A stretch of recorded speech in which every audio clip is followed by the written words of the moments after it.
bless us this week and for the next 4 weeks so that we all win our championships. Welcome to another segment of episode thing of Shot Callers Live. I'm your host, Chef Dunna, alongside my main man, JT, the Dynasty Don. We in the house today, and we out here giving you advice to win your championships. What's good, JT? How we doing? How we feeling? How we living? Feeling better than Jamal Adams is today. So we'll roll with that. What's the latest in his saga? So apparently a reporter posted like the video of him giving up the game-winning touchdown last week to Ferguson. And like tagged it with a yikes. Oh, and yeah, Connor Hughes. And then Jamal Adams hit him back with a picture of his wife. Picture of him with his wife saying yikes. I don't that weird, really weird flex. I guess I don't know. That was just odd. I think Jamal Adams is probably going to be hanging out on that island with Antonio Brown pretty soon. I think he's still behaving like a Jet. But thanks for the, thanks for the first round picks, man. Can you play quarterback? Because we're fucking back to Zach Wilson. Yeah, but I mean, dude, honestly, like when it comes down to it, now I'm starting to feel bad for Zach Wilson, and I'm putting a bunch of blame on the coaching staff because the fact of like pulling him out, putting him back in, pulling him out, putting him back in, it's like you're having sex with a $2 hooker. Like fucking figure it out. And exactly.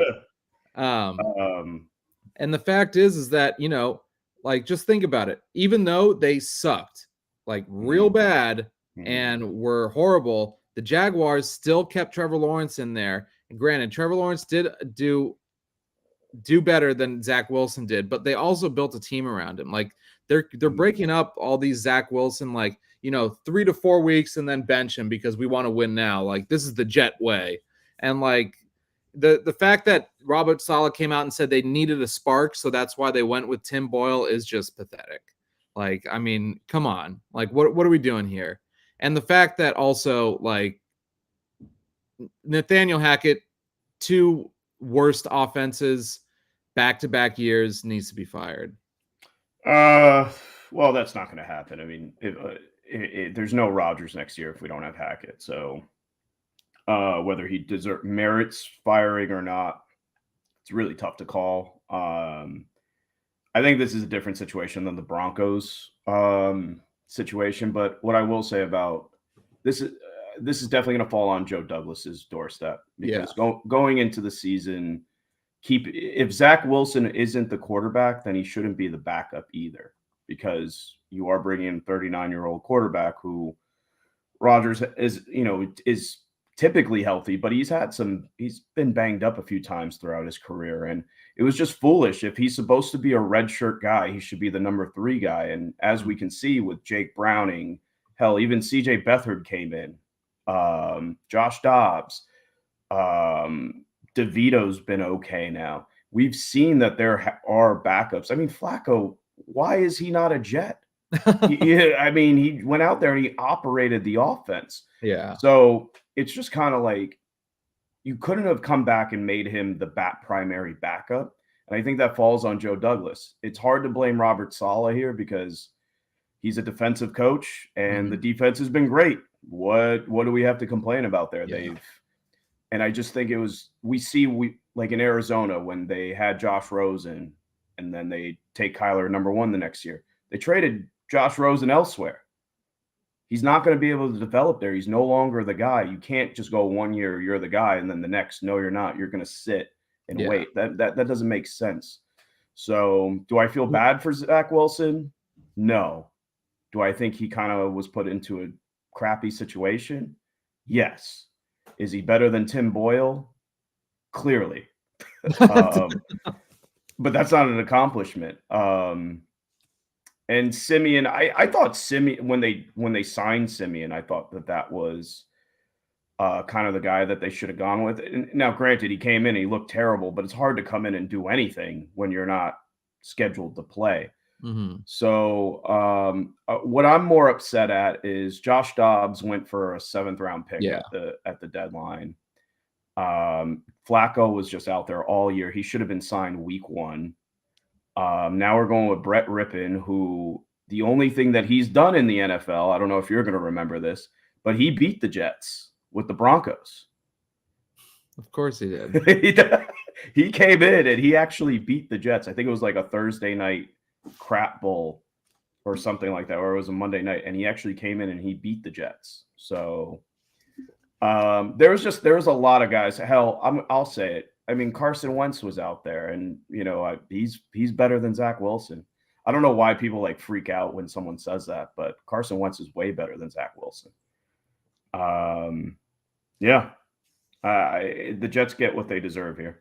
Yeah, I agree, and I'm with you on the whole Joe Douglas thing. I think he dropped the ball pretty bad here. The guy's specialty is O-line. We don't have I think all starting O-linemen got hurt. Becton has not been a franchise left tackle. Well, he was drafted before Douglas. No, I thought Becton was his first pick. Pretty sure Becton was Douglas's first pick. I'm pretty sure. I'm pretty sure.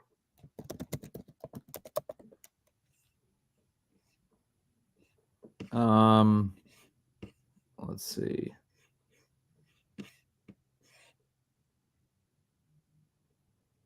Oh yeah, you're right, because he joined in 2019, and he took him over Tristan Wirfs, and that does not appear to be the greatest of calls. Yeah, well, he got Elijah Vera, tent boy, AVT, yeah. But I mean, he's played like an all-pro when he plays, but he's had two season-ending injuries. That's tough. Exactly. And going forward too, last week is the best the O-line has looked in weeks. And I mean, they were able to give Tim Boyle a pocket for more than 3 seconds. And we talked about last week, what do quarterbacks do? They should have one reads to the primary option. And I don't know if Hackett's calling that. Obviously, what the Jets are saying is that they were calling for that, and Boyle straight up just said, "I'm not going to throw to Garrett Wilson." Really? I mean, that's what their actions show.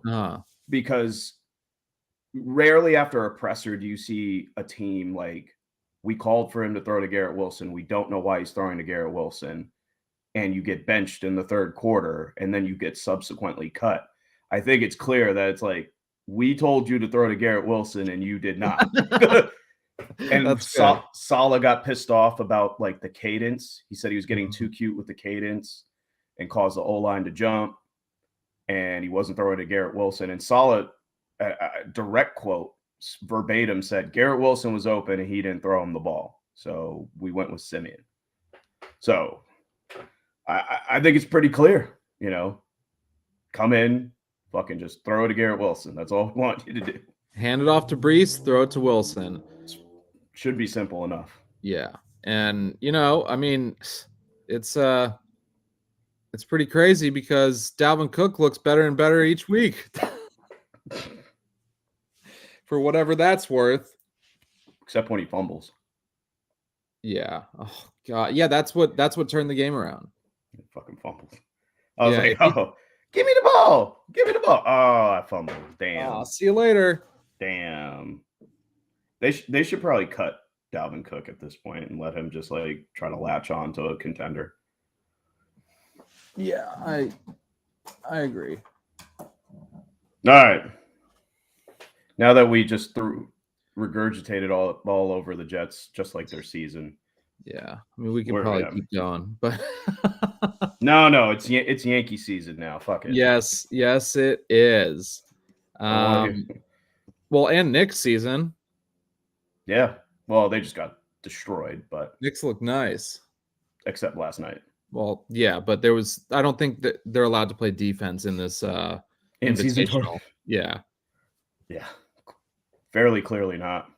I mean, come on. With 3 minutes to go, it was like 106 to like 96. in the third quarter. They had 112 at the end of the third quarter. Yeah. And it's like the only time. I know it's the only time in Knicks history. I don't know if it's the only time in NBA history that a team, not NBA's history. So it's the first time the Knicks gave up at least 37 points in the first three quarters. Of each of the first three quarters since the Wilt Chamberlain 100-point game. Wow. The last time they gave up 37 or more in the first three quarters was Wilt scored 100 that night. It always, every Knicks trauma always boils back to the Lakers. Yeah. It's also just kind of like, I love how everybody's like, they hopped off the Bucks bandwagon very quickly, and now they're trying to like jump back on. Yeah. Oh, like, hey, look what I can do. Yeah. We all knew it was going to be great. I mean, it was weird having to justify to people that Damian Lillard's a better basketball player than Drew Holiday. I love Drew Holiday, but he's not Damian Lillard. Of course. Who was saying he was? Everybody was trying to do it because Boston got off to the hot start, and oh my God, they think Drew Holiday is going to stop Damian Lillard in the playoffs, and I'm here to tell everybody that ain't going to happen. I don't think that's going to happen there, sport. All right, let's move on to our first segment of the show, our Arthur Smith segment, where we talk about players we started and should have started someone else who was on our bench. I'm going to just get the pink elephant, the blue teal elephant out of the room and bring in the gold and black elephant. I benched DK Metcalf and played Deontay Johnson. And let's see. Hold on. Wait for it. You got to cue it. Here is the man who told me to do it. This guy. Mr. Arthur Smith told me to bench DK Metcalf and play Deontay Johnson. Oof. Luckily, I have him in about 7 or 8 leagues, and I benched him in just that one. There you go. I mean, that's a nice silver lining. Yeah. And I still won, so it's all good. I had a situation where like I didn't have enough. The only person available on my bench that wasn't on a bye was Derek Carr. So I couldn't put him in a flex spot. And I dropped him right before the Sunday night game for Justin Watson. And I needed like 3 points, and Justin Watson got me nothing. So, like, remember at the beginning of the season, speaking of the Chiefs, when at least I was like, Patrick Mahomes does well in fantasy every other year. Well, this is the other year. Welcome. It sure looks like it. But I mean, it's pretty clearly not his fault. I mean, well, of course. Yeah, the Chiefs are just like, hey, fucking have the wide receiver room with the highest drop rate. Here you go. You'll be fine. I think Travis Kelce's still injured. Oh, he's been nicked up the whole year. He's on the injured list with billionaire butthole-itis. Mm-hmm. It's hard. It's got to be hard for him. He's got I think this might be it for Kelce. I really think this might be it. They have the #1 sports podcast on Spotify. Uh-huh. He's dating Taylor Swift. He plays the most grueling skill position on the field. Yeah.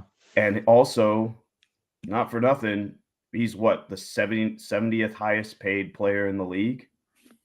It's kind of a nice way to be like, F you on the way out. Like, you guys didn't pay me. Yeah. Thanks for the championships. We're all good, but I could go make more money elsewhere. Mm-hmm.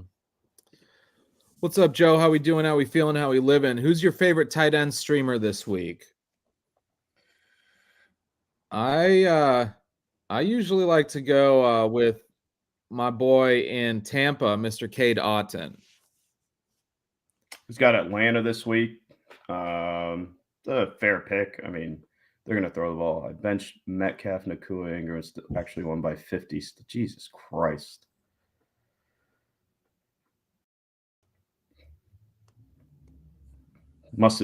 I was about to I was like, it must be the ladies' league. I'm sorry, Amber. I couldn't. Of course. Haha, your face. Your face. Oh, it was too Damn. funny. What do we got here? I'm gonna take a look at this week real quick.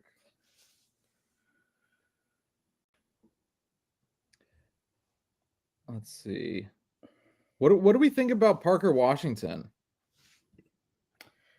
Kirk's done for the year. Yeah. So, I think it's a worthy gamble. I mean, look, the way I'll put it this year is like, yeah, go get him. Go do whatever you have to. If you still have fab remaining or if you have priority, I would use it on him. But if your fantasy championship rides on Parker Washington and you lose, don't be surprised. Yeah, for sure. Also, playing Miami, the Titans, Chigakonkwo could be looking at some garbage time points. He's been heating up as of late. 53% snap share and 59 in the past 2 weeks. So, bring that together. It's about 56% snap share. And then, he was a top 12 tight end last week. It doesn't really hurt. It's not really hard to do that, but yeah, I would look at Chig. I think he may even he may score a touchdown this week. Oh, hey-o. They have Miami, so they're gonna need to score points. I like the Chig shout. Higbee, I don't know if Higbee's available in your league. Higbee would be a guy for me. I know they're playing Baltimore, but Stafford seems to always go to him when there's a heavy pass rush, which we can expect the game in Baltimore. I like Everett. I think, everybody's hurt there, so you might as well take the chance against the Broncos. I don't think it matters. I really don't. This was the course for Everett last year too. And he just we've all been so high on him and thinking oh, well, he's got Justin Herbert and he's actually a good skill player and all this stuff, but he just doesn't catch the ball, and then he has some very untimely drops too. And I feel like Everett is one of those super high touted tight ends that we think every year is maybe gonna get into the top 10 and really never does. Yeah, if you want to get really deep in the weeds, I would avoid Hunter Henry. That's just a guy that you might want to, but don't. You don't want to. Kylan Granson. We just saw a high scoring affair with Cincinnati and Jacksonville. Indy, Cincinnati, and that has a pretty high over under for the week. Granson had 3 catches for 72 yards against Tennessee.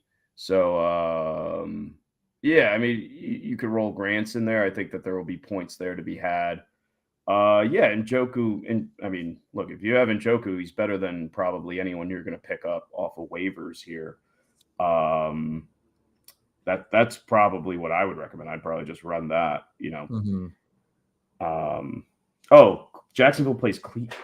Cleveland's got Jacksonville this week. So, down Christian Kirk, or I'm sorry. Yeah. Yeah. I'd run that. Flacco will get the ball to him. From what I watched of the Cleveland game, he was targeting him. I think Njoku just dropped it. He missed he had a big play there that he unfortunately stepped out of bounds and it got called back.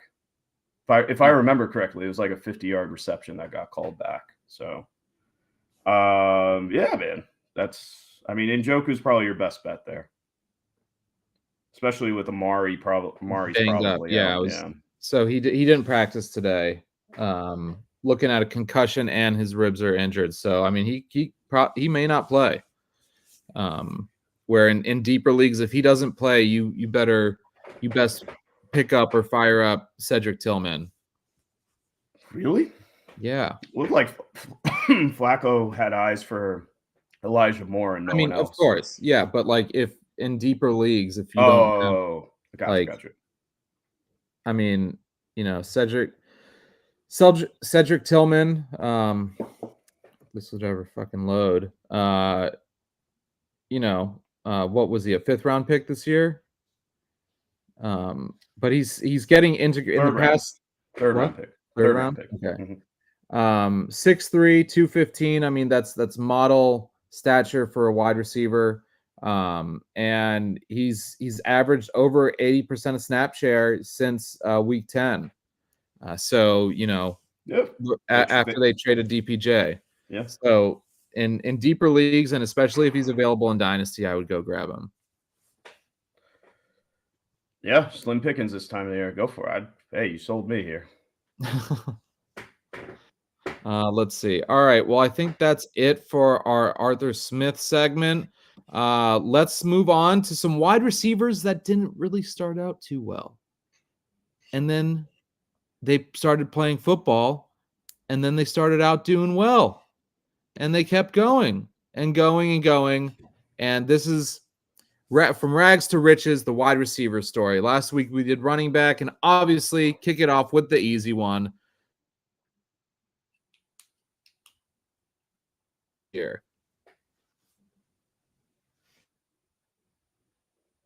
Nope, we lost you there for a sec. What's up? Yeah.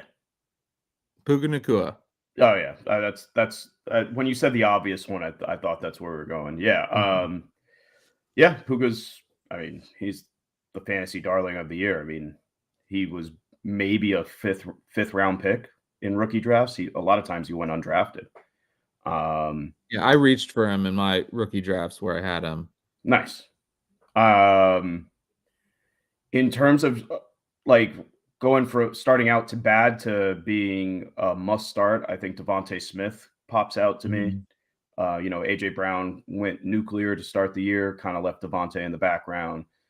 There was a big buy window there, and now he looks like the go-to guy in Philadelphia, which is kind of that's kind of like how the NFL goes when you have two alpha wide receivers. But also, if you listen to us, we're telling you that's what's going to happen. From the jump. Chase is another guy. Chase kind of started off a little wonky there with the Burrow injury. I think he had a 2-point game or something, and people were freaking out, create a little bit of a buy window. Then they hyper targeted him the next game. And then he had a couple up and down weeks, and then people were like, oh, is Jamar Chase dead? Oh, I had the number 2 pick. I took him. And now we tried to tell you guys Jamar Chase is a buy after Burrow was officially done for the year. Why? Backup quarterbacks, one read. It's going to be one read progressions, and it looked pretty damn good against Jacksonville. Jake Browning just said, where's Jamar Chase? I'm throwing him the ball. Did a really good job of that. So in terms of rookies, probably Tank Dell was probably the number 2 sleeper rookie outside of Puka there. And then, I mean, you're looking at Rashee Rice and Jaden Reed too. Yeah. I think Jaden Reed's a little overrated. I think, he has one big play a game, and then he kind of disappears for the rest of it. Although, Christian Watson's probably done for the rest of the year, so maybe he gets a little jump there, gets a little boost. But I every time I'm watching a Green Bay game and I watch him take a reverse for 20 yards, I go to look, who could I trade for him? And then he ends up the game with 10 points. So yeah. And two guys that one guy the fantasy footballers were really down on, and he is wide receiver 14, is the ghost of Adam Thielen. And another guy, I think the biggest rags to riches right next to Puka, of course Tank Dell, but from rags to riches, Nico Collins, wide receiver 12. Yeah, I mean, I think and they're within three placements of each other. Puka's 9, Nico's 12, and I mean, just looking at that, and last one for me is, I have 2 more: Cortland Sutton and Jacoby Myers. Yeah, I mean, all 3 of those guys were really dead to barely holding on to going undrafted in redraft. I mean, Nico Collins was going fairly undrafted and short man bench redrafts. He's probably someone you got off waivers. And in Dynasty, you were just holding on for dear life. He's definitely been, we could see he's a very talented guy. Still have mild concerns that that's the position that they upgrade on. But, I mean, the guy's production is undeniable. He's been awesome. And now with Tank Dell out, they have a really, really strong schedule to close the year. He's a wide receiver one rest of this. I think he finishes as a wide receiver one, which feels crazy to say given his preseason ranking. He might have been wide receiver 80. I mean, on a good day. Sutton, you kind of had to throw last year out, but this is the first year we finally seen him kind of like fully recovered from the ACL, and an ACL for a jump ball receiver is never good. But we did have hope for him coming into the year. He was fairly strongly drafted just on the hopes that he would fill the Michael Thomas role with Sean Payton. He hasn't really done that. He hasn't been a slant guy, but in the red zone, he's Russell's first, second, and third option. Yeah. And I think 9 touchdowns on the year. Who was the other guy we were talking about? Jacoby Myers. Yeah, he's got paid in Vegas and was a really big McDaniels guy. I don't think any of us saw this kind of popping off. He's been good with Garoppolo and with O'Connell. So yeah, he's taking advantage of the orbit of Devontae there. And they have a pretty good closing schedule as well. So yeah, those are very key contributors down the stretch here that will make a big difference. I mean, Sutton's gets the Chargers twice, and he's probably going to have like 4 touchdowns in those games. So we've talked about wide receivers that have gone from being undrafted, drafted in the late rounds, to being wide receiver 1s and wide receiver 2s. I want to ask you one question about a ranking. Top 25 wide receiver. He is a longtime vet, been on multiple teams, and he's one that we would have never thought coming into, I think, like this week, that he would be a top 25 wide receiver. I'm guessing. Yeah. He's been on multiple teams. He's a veteran. Over under 30 years old. Over. Not sure. I have no idea. Mike Evans? He's only been on one team, though. Obviously. But and everyone, like, he was the talk of the town, like in the off season. Everyone was trying to get him. Oh, Nuke? Yeah. Yeah, DeAndre. Can you believe he's a top 25? He's wide receiver 22. It's much better than I thought it was going to be. Dude, that's what I'm saying. Yeah, no. I mean, I thought his season was done when Tannehill went out. Especially with how, Malik Willis was ahead of Levis. And we could tell with Levis, look, I'm still not in love with Levis, but he's much better than Zach Wilson. Well, I mean, low bar, but still don't care. Yeah, no, he looks Levis can get your number 1 guy the ball. Let's put it that way. And he'll take some chances. So yeah, no, DeAndre Hopkins, man, it's been a topsy-turvy roller coaster ride, but yeah, he's definitely a locked in top 24 option. And you know who's wide receiver 23? Garrett Wilson? Yes.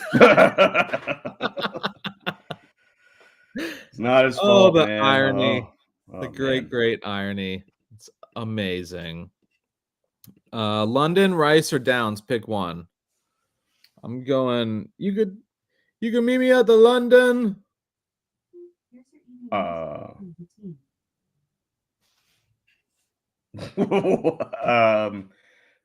think I'm leaning towards Downs there.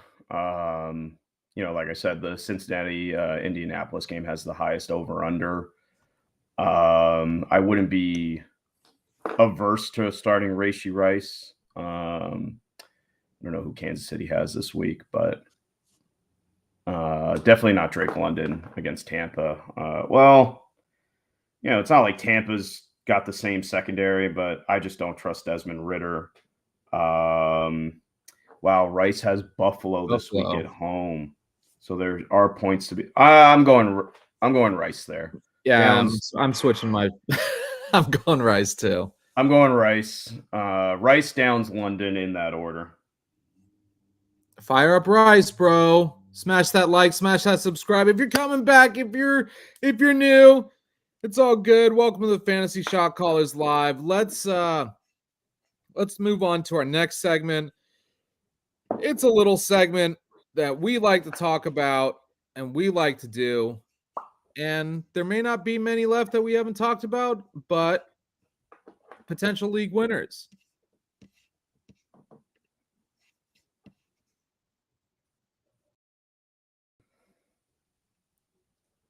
Oh, I thought you were going to cut to something. I wish I had a video for potential league winners. So, we talked about it before. We'll kind of continue to talk about offenses that you're looking to buy. Houston, outside of this week, I know they're playing the Jets defense, but assuming Zach Wilson's going to give them a couple short fields, it's not because the offense is so bad, you don't have to fade an offensive player just because they're playing the Jets, because they will have enhanced red zone opportunities. So I would say that the Houston offense in general, as everything's falling apart here, like the Jets. Yeah, I see. Dysfunction just carries with them. I say Jets, and it just starts to go crazy. But like I was saying, Houston.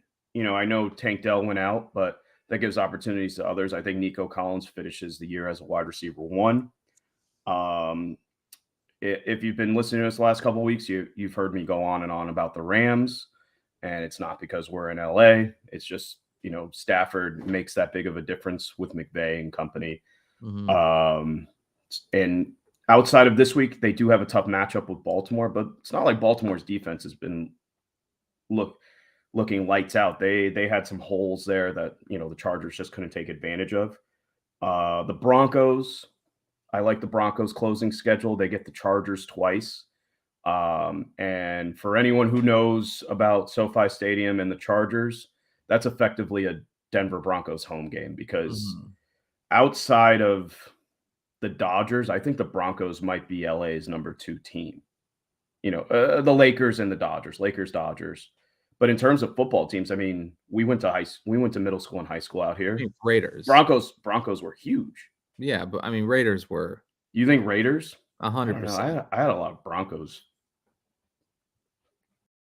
Regardless, you understand. There's more Broncos fans than there are Chargers fans in LA, and that's going to be effectively a home game, especially because LA is accessible. Like someone from Denver who can afford football tickets, that's a short flight. That's nothing. Yeah. So I like Denver's closing schedule a lot. I kind of like Roschon Johnson at running back. I think Roschon has a pretty fantasy-friendly closing schedule. And I think that Chicago's going to try to see what they have there as we kind of lose Ben here, I think. And he's back. I was saying Roschon Johnson at running back. I think he has a really, really good opportunity to, kind of take the job there. And look at that. It's just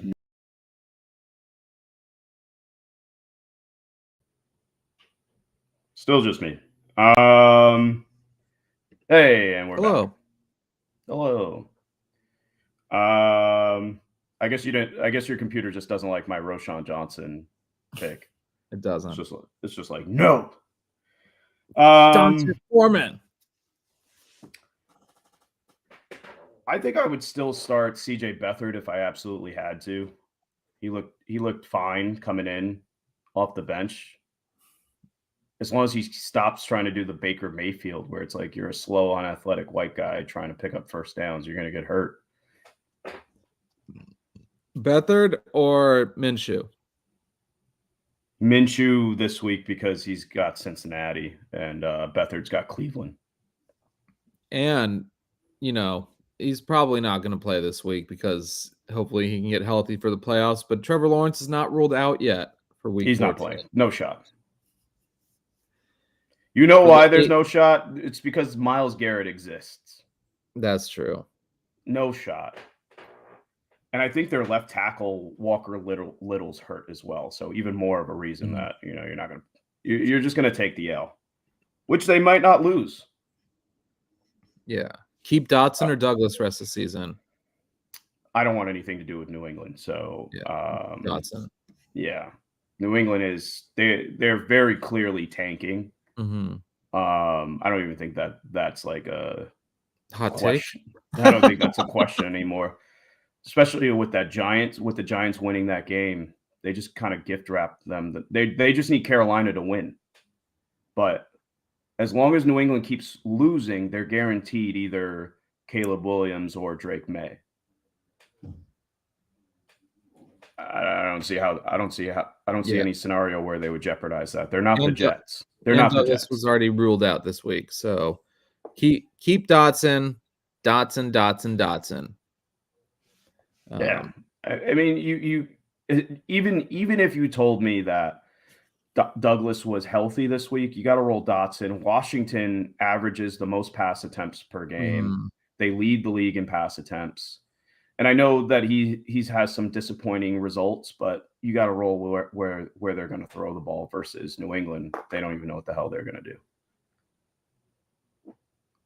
Might be Wildcat with Malik Cunningham this week. Wildcat with Malik Cunningham.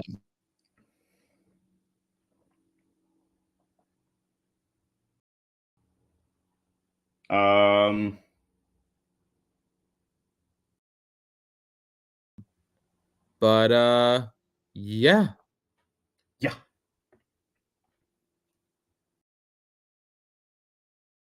Oh, you're back. Hello. Am I? Yeah. Am I back? This is so stupid. It didn't do this all season until last week. It's almost like the Jets was Zach Tim Boyle. All right, let's move on to let's see. I think the last guy I'd probably say is Dameon Pierce. I think he's going to be the guy back in Houston.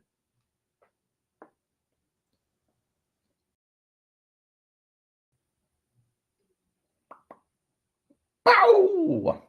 Bomp!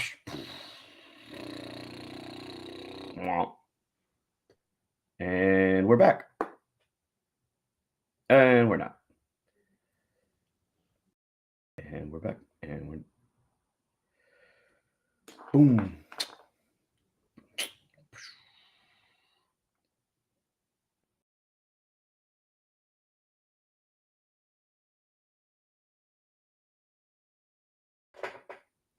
And as we'll wait for Ben, but we'll just kind of like look at interesting stuff this week. Do I think JJ will boom this week? Yes. I think Jefferson's in a prime spot to kind of come back and be placed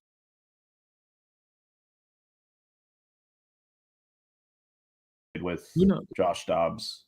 I don't know if y'all heard anything I just said, but short answer on Justin Jefferson, yes. I think they've had 2 weeks to get acclimated to each other. We've seen Josh Dobbs pick up offenses relatively quickly. And, he's coming off 4 turnovers against the Bears, but everybody has bad weeks. You can't just kind of like rip your hands up and just say, I'm never going to play this person again. Clearly, he's had a good enough practice routine and practice runs to kind of have Kevin O'Connell have faith in him to go out there again. And I think a lot of the problems that we saw in that Chicago game kind of get alleviated with an alpha wide receiver in Justin Jefferson. I'm pretty high on him. I think he finishes as a wide receiver 1. I don't think he would be playing unless he was 100% healthy. Yeah. And they need to win. So, yeah, I'd start him with an abundance of confidence. I agree. All right. Before my internet cuts out again, let's get to the next segment. We're doing it. We're going into week 14. We are previewing Thursday night football, a real barn burner against the Pittsburgh Steelers against the New England Patriots. Ooh, who's going to win this one? I don't know. This used to be the marquee matchup, man. Yeah. Roethlisberger versus Brady. Now we have Mitch Trubisky versus Bailey Zappi. Who? What world am I in? Yeah, this is an absolute Thursday night, diarrhea bowl for offense. Pittsburgh's favored by -6, -6.5 at home. They just kind of got boat raced by Arizona. Kind of a wonky game where, TJ Watt gets hurt. The weather's terrible. Mm-hmm. Pickett gets hurt. I don't think that really upgrades or downgrades any Pittsburgh skill guys. Najee is trending. He's questionable, trending towards playing. But I would assume on a short week we see more Jaylen Warren there. So I would start Jaylen Warren over Najee in this game. New England has kind of struggled with bigger receivers, but, I don't know, man. They just seem to not want to throw George Pickens the ball. They did last week. So, I don't know, man. You're kind of in a spot. There's a weird week 14 bye here, so you might have to start some Pittsburgh guys. I wouldn't feel great about it. I'd probably rank Freiermuth, Deontay, then Pickens in terms of the guys that I'd feel comfortable in starting. In terms of Deontay New England, or decaf? Deontay or DK? DK. DK's had some pretty big games against the Niners, and I don't think the Niners have the cornerbacks to really stop him. I mean, Tre'Davious Ward kind of shut him down. I've seen Ward give up some fantasy points to guys, and I think Seattle's going to be forced to be chasing points throughout that game. So I would anticipate Seattle throwing the ball a lot more than they're comfortable with, and I don't trust anyone on Pittsburgh at the moment. Pittsburgh will probably win this game like 13-3 or something. It's something disgusting. Or like 6-0. Dude, what a terrible game. God. Absolutely terrible. All right. Well, I guess that's enough of Thursday night preview. Jeez. Yeah, we don't have to talk about New England. If you're starting someone in New England, you're not winning this week. Yeah. Most likely, probably not. The only guy that I have a modicum of faith to get over 10 points is Ezekiel Elliott. Mm-hmm. And the Pittsburgh defense. Yeah. I got to say, Zeke's looked better than I thought he would be this year. Yeah, me too. He just picked the wrong team.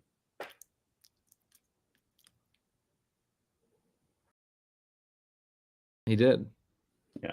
He picked the wrong team. He definitely picked the wrong team. All right. Well, picking the wrong team and picking your nose really has something to talk about our next segment. Put the gun down. I saw you with the box. What was in the box? Because I envy your normal life. Put the gun down, David. It seems that envy is my sin. No, what's in the box? Not till you give me the What's gun. in the fucking box? Give me the gun. What's in the Box is a segment where we talk about selling a player for the bag. Selling that player for the bag, and I just sold him for not too crazy amount of things, but I really needed one for next year, and I sold Nico Collins in a 4th rounder for a 1st. Interesting. That's a fair hedge. I think that's market value. Do you know where the one is? Like projected? Is it late? It's probably going to be like he's a contender, so probably like 10 or 11. So yeah, I mean, like especially in Superflex, I'm assuming it's Superflex. Yeah. So in Superflex drafts, when you have a draft coming up and it's heavy on quarterback, that pushes talent down. So it's a good time to start targeting mid to late ones, they have better value than they would typically have, especially because since we already kind of know who the top 3, top 4 picks. I mean, you could even kind of stretch that to top 5 rookie picks are going to be, because we know at the top it's going to be Caleb Williams, Drake May. And then the third slot is probably going to be Marvin Harrison Jr. And then the fourth slot will be a quarterback with top 10 draft capital. And then you have Brock Bowers in there, who is, the next generational tight end target there. So, when you know who the top 5 is going to be, talent's going to fall down there. So it's a good time to pick up those picks. Nico Collins been great this year. It's hard to imagine that Houston doesn't extend him, but his position is upgradable, and it's hard to imagine that Houston won't try to supplement their generational quarterback. And he is someone that I would be a little nervous about seeing those targets go elsewhere. Yeah. And I think Tank Dell is still CJ Stroud's favorite out of the 2. Okay. Even injured, but at the same time, you play Nico versus Sauce this week? No. Yeah, no. I like I was saying, we mentioned earlier. What up, Blooms? By the way, the Jets are going with Zach Wilson this week. So typically the Jets are a defense you would want to fade, but because their offense is so bad, we can assume that the Texans are going to get 2 to 3 possessions, either in Jets territory or with excellent field position. So given that Nico is the go-to red zone target there, I don't know what Schultz's status is off the top of my head, but I don't have any issue starting Collins, even though he's playing the Jets this week. He's going to get 10 plus targets. They're going to get a multitude of opportunities because their defense is going to crush the Jets offense. And also, Sauce is great. He's a generational corner, but he stays on one side. So yeah, they don't follow the cornerbacks don't follow the wide receivers. You are able to get your receiver away from Sauce. So until Sauce starts shadowing, which I don't know if he ever will, but it's not an automatic, no, I'm not going there. I'm not going to start him because he has the Jets this week. So I think that's going to be like a 20-6 Houston win. I could easily see Nico getting a touchdown or 2 there. I just think he's touchdown dependent in this matchup personally. Sure. I don't think he eclipses 5 catches. And I think it's going to be more short yardage than anything. One guy I will say that may get behind the defense is Noah Brown. If he actually plays, that may be a nice plug and play. But I also, I think, didn't you say Dameon Pierce? Yeah. Maybe seeing that, because really in the rush game, the Jets only really have Quinnen Williams to clog those holes. Yeah, the Jets have kind of struggled against the run, but I think that's more of a product that they can't get their defense off the field. So I think that's leaking over into. It's hard to smash your face into a 330-pound lineman, over and over 60 times a game, and the Jets defense is being asked to do it like 90 times a game. So those last 30% of those snaps it makes a big difference. Those are the unnoticed advantages of having a superstar quarterback. He can protect your defense. Yeah. And I'm fine. I think the Jets are, especially with Rodgers, Pat McAfee appearance this week, man, the Jets are one bad thing from imploding. So I can't assume that their defense is too. You got CJ Mosley basically, doing things that we don't see from players in the media. He's like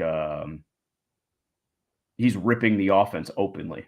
So I would definitely pick up Dameon Pierce. I think he's got a nice closing schedule there. it definitely appears that they'll run him at minimum as the red zone opportunity back. I mean, on the goal line, look, Singletary's been great, but you're not going to put him in over Dameon Pierce on the goal line. What's in the box? I would say Chargers skills guys. Yeah, I read my mind. Keenan, Eckler, whoever you can trade, and obviously, redraft trade deadlines are gone. Yeah. So, and especially if you're not going to make the playoffs this year in Dynasty. Sure, yeah. I mean, those are moves that you want to make. I already kind of explained, but we got a lot of quarterbacks coming into this rookie draft. Don't be afraid of mid to late ones. A lot of talent is going to be pushed down. There's a lot of good receivers coming out. You got Romeo Odunze from Washington. You got Ibuka from Ohio State. You have Malik Neighbors from LSU. Those are all going to be first-round draft capital guys. It's anyone this year is going to be awesome. In my opinion, you got good tight ends coming out, headlined by Brock Bowers. Just because it's not a top 3 pick where it's going to be Caleb Williams, Drake May, or Marvin Harrison Jr. doesn't mean it's not a valuable first rounder. You might even see Jaden Daniels get first-round draft capital this year. With all that being said, it's a great time to have a first rounder. Obviously, you don't want to shoot for the last pick of the first round, but it's also not something I would shy away from in terms of just the amount of talent coming out this year.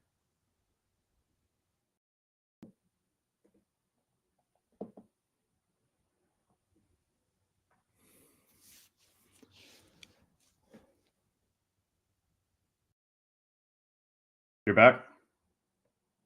Nope. It cuts out.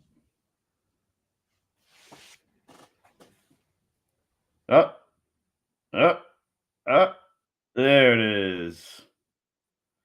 And you're back. And yeah, I mean, if you can get it, I would look at selling Joe Mixon right now in Dynasty if you're not contending. He could be good in it like next year, but after that, who's to know? And if you can get a first rounder in this year or in 25, I think that bodes well. I was able to offload Keenan and Mixon for a 2024 second, a 25 first, and Michael Pittman. So that was a good one. Yeah, especially with Mixon. I don't think he's going to be a Bengal next year. I think that's almost guaranteed. You look at all the guys that they have to pay. They can't afford to pay a running back $12 million a year. And he doesn't seem like the type to me that would take a pay cut of the measure that it's going to be necessary. So I would definitely look more towards. I think Mixon is almost guaranteed to be on another team.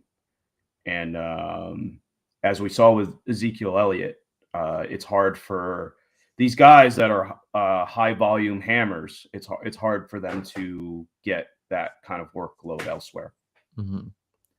Facts.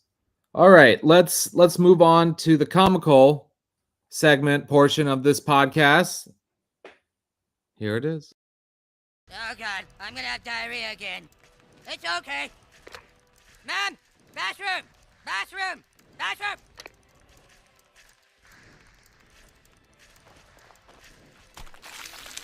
Oh, that's a big boy, isn't he? Such a big boy, isn't he? Eat Shit and Die is a trade segment where we talk about trades that are bad, like real bad. And there's levels to this shit, as always. There's literally levels to the poop emoji. As long as I'm not frozen again. You were for a sec. You were. Am I not frozen anymore? Hello. Oh, there we go. Bot Shalumi. I could kick it off. This is a This is a trade that I received in a league that we are in together. Really? Yeah. It's a team that employs Bryce Young in one of its quarterback slots. And I got a trade for that. he's trying to send a late second, which at current standing is the 212, and like a early to mid third rounder for Matt Stafford. No Bryce Young. No. He's not even sending me Bryce Young. Oh. He's sending a late 2 and a mid-ish third for Matt Stafford. And he's just like, I don't understand why you're not accepting it. It's like, one, we're both going to be in the playoffs. Yeah. So why am I going to help your stacked team try to beat my team? That's counterintuitive. You're not giving me anything that helps my current squad. Also, have you seen the quarterback landscape? Stafford's a locked and loaded QB1 who it seems like will come back next year. He could retire, who knows? But I just think people get caught up in values in a vacuum, and you have to kind of survey the league that you're in. Now, if I was like, let me put it this way.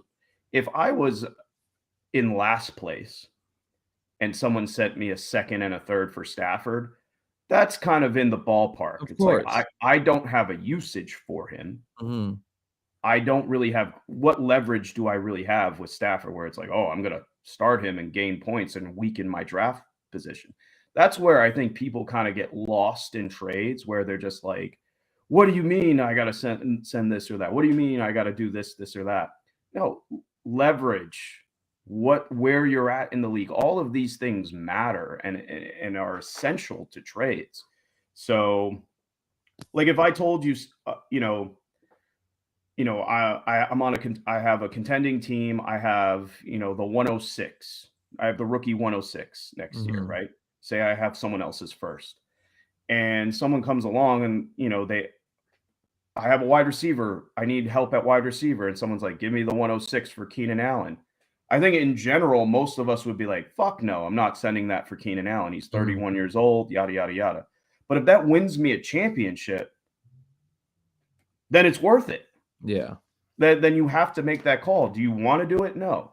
Mike Evans is probably one of those guys where it's like, I'm not trading a 1 for a 30-year-old wide receiver. And it's like, do you want to win championships or do you want to win trades? That's the main thing that I want to win. I don't care about winning trades. I care about winning championships. Yeah.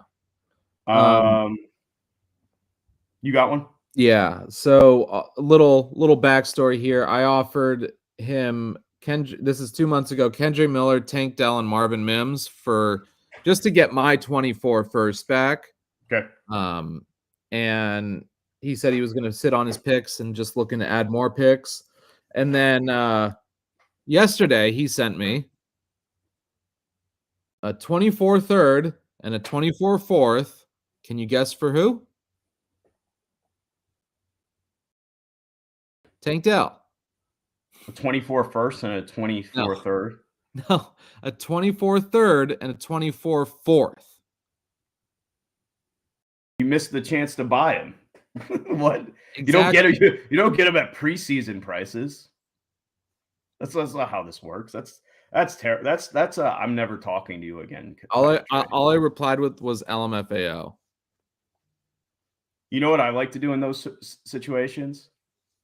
I decline it and I'm like, you know what? Send it again.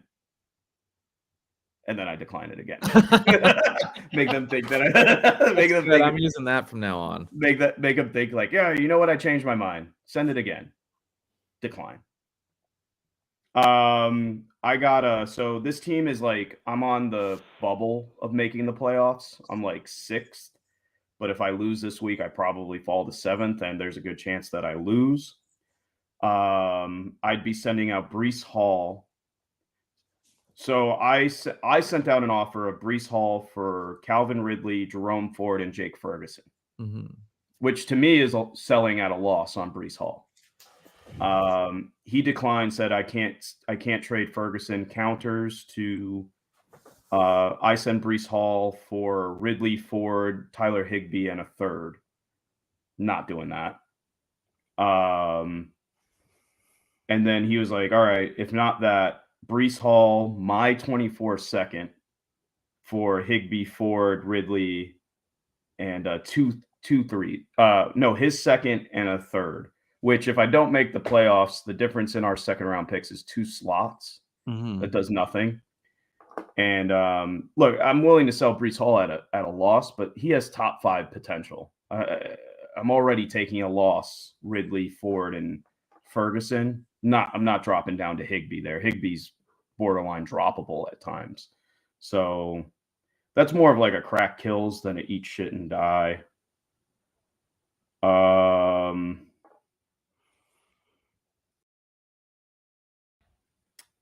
Yeah, I think that's what I got here. I had another Breece Hall one. Someone tried to send Elijah Moore and Kyle Pitts. Just not. I'm just not. Kyle Pitts is dead. He's not even a top 10 tight end anymore. I don't think he's a top 10 dynasty tight end at this point.